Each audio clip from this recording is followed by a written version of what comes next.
Assalamualaikum warahmatullahi wabarakatuh. Perkenalkan, nama saya Fania Revalina dari kelas 12 IPS 1. Pada kesempatan kali ini, saya akan menjelaskan materi tentang perjuangan bangsa Indonesia menghadapi ancaman disintegrasi. Apa itu disintegrasi bangsa? Disintegrasi bangsa adalah salah satu permasalahan serius yang mengancam setiap bangsa dan negara, terutama bagi negara yang multikultural dan multietnis seperti Indonesia. Di negara seperti Indonesia, disintegrasi bangsa bisa muncul kapan saja karena fenomena ini ditimbulkan oleh konflik sosial serta perpecahan.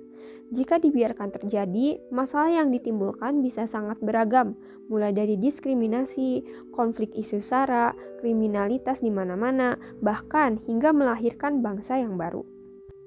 Disintegrasi bangsa di Indonesia lebih dikenal dengan pemberontakan.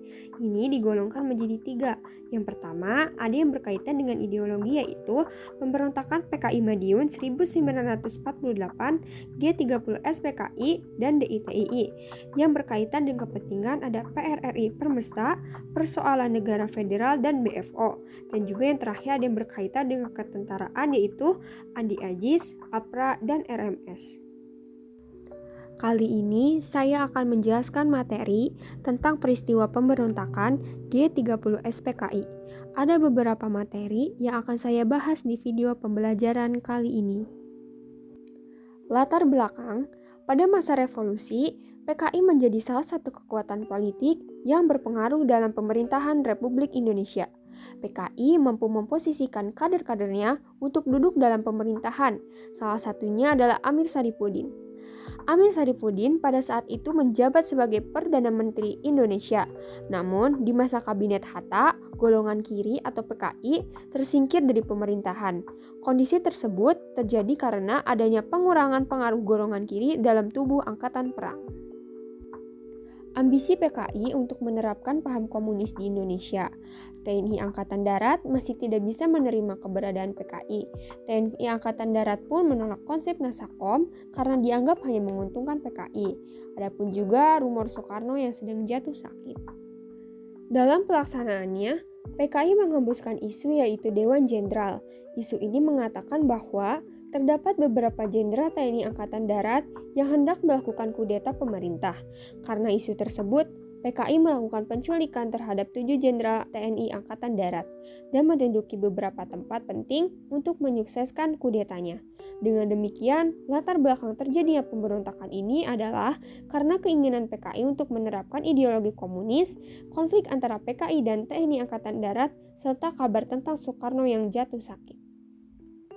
Adapun juga tujuan G30S PKI, yaitu ke-1, ingin menghancurkan negara kesatuan Republik Indonesia dan menjadikannya sebagai negara komunis. 2, mewujudkan cita-cita PKI untuk menjadikan ideologi komunis dalam bentuk sistem pemerintahan. Yang ketiga, kudeta yang dilakukan kepada Presiden Soekarno tak lepas dari rangkaian kegiatan komunisme internasional. Yang keempat, menyingkirkan TNI Angkatan Darat dan merebut kekuasaan pemerintahan. Dan yang kelima, mengganti ideologi Pancasila menjadi ideologi komunis. Di sini saya akan menjelaskan kronologi G30S PKI. Jadi, pada Kamis 30 September 1965 waktu malam, PKI melakukan gerakan untuk merebut kekuasaan. Aksi inilah yang kemudian dinamakan Gerakan 30 September atau Gestapo yang dipimpin oleh Letkol Untung Sutopo, Komandan Batalion Resimen Cakrabirawa, serta pasukan pengawal pribadi Presiden Soekarno. Kronologi peristiwa G30S PKI dimulai dengan kasus penculikan 7 jenderal oleh sekelompok pasukan. 3 dari 7 jenderal yang ditargetkan telah dibunuh di rumah masing-masing, yakni Ahmad Yani, MT Haryono, dan DI Panjaitan. Ketiga target lainnya, yaitu Suprapto, S. Parman, dan Sutoyo, ditangkap dalam keadaan hidup. Target utama lainnya, Abdul Haris Nasution, berhasil meloloskan diri dari kejadian tersebut.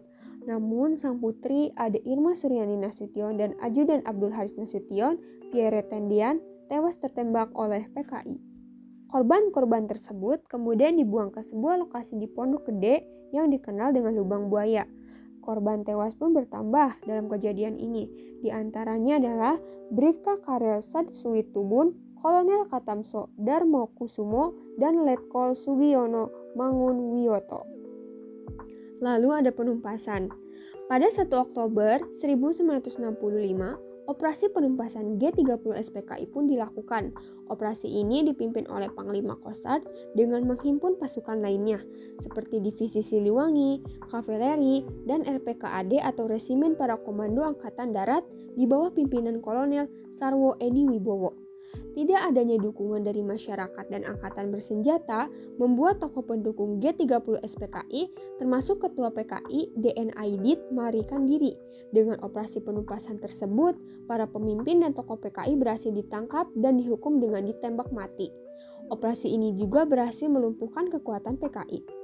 Sementara itu, jenazah ketujuh jenderal ditemukan pada 3 Oktober 1965 dan pengangkatan jenazah dilakukan keesokan harinya pada 5 Oktober 1965. Seluruh korban dimakamkan di Taman Makam Pahlawan dan diberi gelar Pahlawan Revolusi. Adapun juga dampak peristiwa G30 SPKI. Yang pertama ada krisis politik dan ekonomi. Maksudnya gimana tuh? Jadi, peristiwa G30 SPKI menciptakan krisis politik dan ekonomi yang mendalam di Indonesia. Pembunuhan 6 perwira tinggi militer mengakibatkan kehancuran struktur keamanan negara, menciptakan ketidakstabilan politik yang berkepanjangan. Yang kedua ada represi terhadap PKI dan kelompok kiri. Pasca 30 SPKI, terjadi represi besar-besaran terhadap anggota PKI dan kelompok kiri.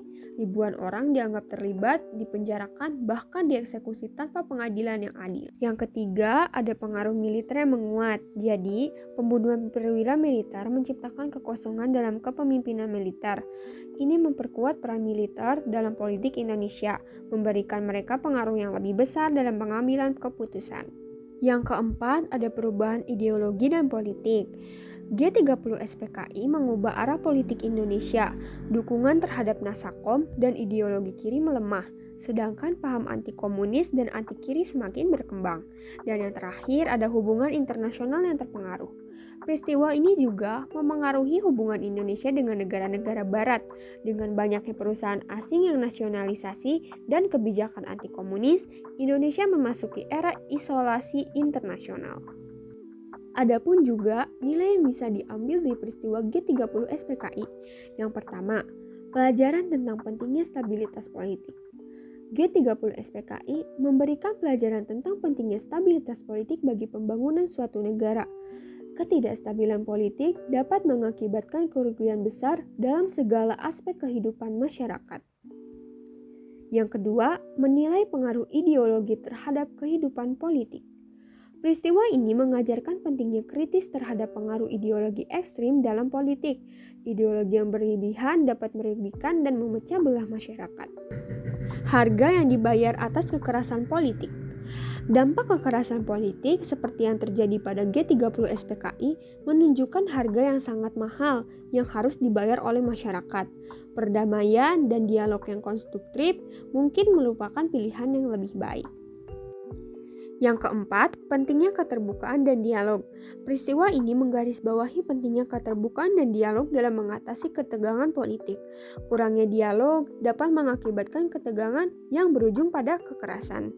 Dan yang terakhir, hormat terhadap harkat dan martabat manusia. Tragedi G30 SPKI mengingatkan kita akan pentingnya menghormati harkat dan martabat manusia. Penindasan terhadap kelompok atau ideologi harus dihindari demi perdamaian dan keadilan. Dan yang terakhir ada pahlawan revolusi korban kekejaman G30 SPKI. Pahlawan revolusi Indonesia yang menjadi target penculikan PKI dibunuh cara yang keji karena difitnah akan melakukan kudeta terhadap Presiden pertama Republik Indonesia yaitu Soekarno. Melalui Dewan Jenderal, mereka dijemput secara paksa, kemudian dibawa ke lubang buaya untuk disiksa. Setelah itu, jasadnya dimasukkan ke dalam sebuah sumur di kawasan Lubang Buaya, Jakarta, dan menjadi korban peristiwa G30 SPKI. Adapun 7 tokoh pahlawan revolusi tersebut adalah ada Jenderal Ahmad Yani, Maijen Suprapto, Maijen Haryono, Brigjen Sutojo, Brigjen DI Panjaitan, Maijen S. Parman, lalu Letu Pierre Andreas Tendian. Demikian pemaparan materi dari saya mengenai peristiwa pemberontakan G30 SPKI. Semoga bermanfaat bagi kita semua. Kurang lebihnya mohon maaf. Wassalamualaikum warahmatullahi wabarakatuh.